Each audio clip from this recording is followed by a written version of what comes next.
Hello, this is Ned, the Origins Activist, aka Noah, and this is Adam's Lost Dream blog of July 24th, 2010, entitled Ecology, Environment, and Creation Care.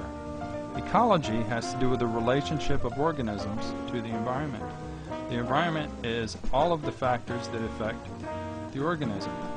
We should take care of the environment. If we throw a bucket of paint in our backyard, the poisons will soak into the ground. And if we happen to live in LA with smog and we have breathing problems, that environment would not be healthy for us. Creation care is, of course, taking care of creation. And even Adam and Eve had to take care of the Garden of Eden before the fall. Creation care is actually a topic that's included in the Stewardship Study Bible, which was put out by Zondervan in 2009. Yes, there actually is a Stewardship Study Bible. Now, at the end of the account of the feeding of the 5,000, we read the following. Gather up now the fragments, the broken pieces that are left over, so that nothing may be lost and wasted. And that's John 6:12 in Amplified. Now we should use creation, not abuse it, but even some don't even use it. Consider this statement by Francis Schaeffer from his 1970 work, Pollution and the Death of Man. Quote, "The economic dilemma of India is complicated by their pantheistic system in which the rats and cows are allowed to eat up food that the people need. Instead of man's being raised, in reality he is lowered. The rats and cows are finally given preference to man himself, and man begins to disappear into the woodwork, in economics as well as in the area of personality and love," unquote.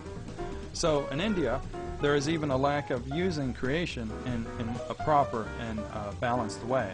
So there's not using creation on one side, and then there's abusing it and polluting it and distorting it on the other. Like I said, in 1970, Francis Schaeffer wrote Pollution and the Death of Man, and he said, Christians who believe the Bible are not simply called to say that one day there will be healing, that is for the pollution dilemma, but that by God's grace, upon the basis of the work of Christ, substantial healing can be a reality here and now, unquote. That is, we can do things that can help the environment and promote a good ecology and to work towards less pollution.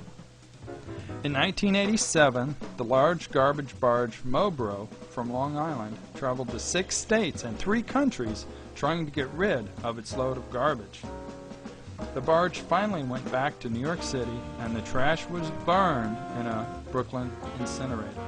And there was a very almost humorous statement about that at the time. Burn it, bury it, recycle it, or send it on a Caribbean cruise.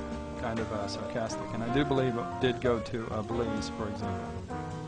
Just about everything can be recycled. Even orange peels can be used in animal feed. And in fact, some places, say in Mexico, it's a lot more common to actually use oranges directly to make your orange juice rather than get it from a can or processed. It tastes better when it's fresh, but again, there's always the issue of what to do with what's left over. It only takes 5% as much energy to make aluminum from old cans compared to making it from scratch using bauxite. And so we see how aluminum recycling can be very helpful. Some cities, such as Freeport, Illinois, charge more for an extra bag of trash. If creating trash cost us something, would we be such litterbugs? So there actually is a free market solution to help reduce the amount of pollution and give us a motivation to not create so much trash in the first place. Turning trash to energy is one way to reduce pollution. Yes, Virginia, there is profit in garbage. One incineration plant in Florida made $15 million from its electricity generation. An incinerator makes ash that takes up to or approximately 1/10 the volume as the original trash. So this is indeed a partial solution, because what do we do with that 1/10? Actually, we can recycle all items. Everything can be recycled with today's technology. Triancon, that is T-R-I-E-N-C-O-N, Triancon is on the cutting edge of the waste-to-energy industry. They use gasification oxidation, which is different from incineration and does not harm the environment. The Fischer-Tropsch process that is Fischer-Tropsch Fischer-Tropsch process, can convert carbon monoxide and hydrogen into synthetic lubricants and fuel. And I'm sure all you 18-wheelers are happy about more diesel created that way. Municipal solid waste, MSW, and other trash can be converted into many useful products, including bottled water. What about the carbon dioxide produced by waste energy plants? When combined with hydrogen, which is of course very abundant in the ocean, it can make methane gas. So waste to energy works. So we actually do have a pragmatic solution to this problem that actually solves the issue. Now consider these thoughts from Francis Schaeffer. Quote, "Beauty does not have to have pragmatic reasons to have value. When we have learned this, the Christian view of nature, then there can be a real ecology. Beauty will flow, psychological freedom will come, and the world will cease to be turned into a desert." Unquote. So think about it. Right after the flood, were there deserts? Now, many of our deserts today are growing and growing, and how much of this has any man-made causes? Some very interesting things to consider. Now, Francis of Assisi was very attuned to creation in many ways, and he wrote his Canticle of the Sun in about 1224. "Most High, all-powerful, all-good Lord, all praise is yours, all glory, all honor, and all blessing. To you alone, Most High, do they belong. No mortal lips are worthy to pronounce your name.